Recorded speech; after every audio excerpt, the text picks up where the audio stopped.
आइया देखी आश्रम के संत महात्मा के सामने हमार बहन लोग सत्संग सुनावता है। इरोवा सुनी, ध्यान से सुनी, दृश्य के देखी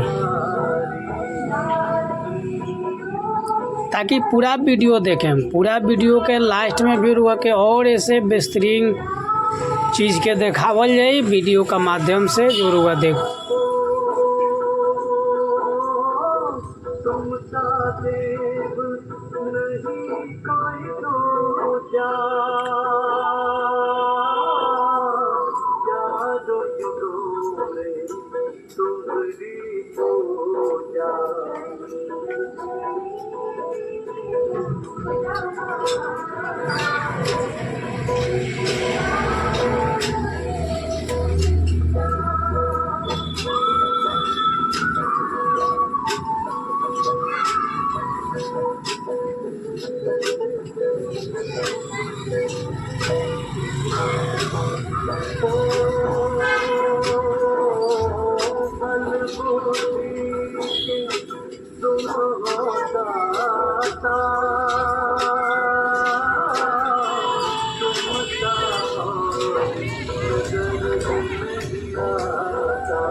चलिए आई अब आश्रम के दृश्य के प्रोग्राम के अब दृश्य में रुआई।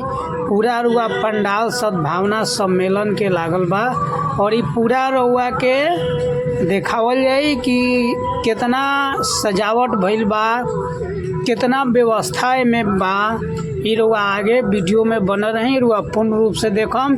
एक बाद में रुआ के देखावल जाए कि भगवान विष्णु के 24 अवतार के दर्शन भी रुआ के करावल जाए। आगे रुआ वीडियो में बन रही।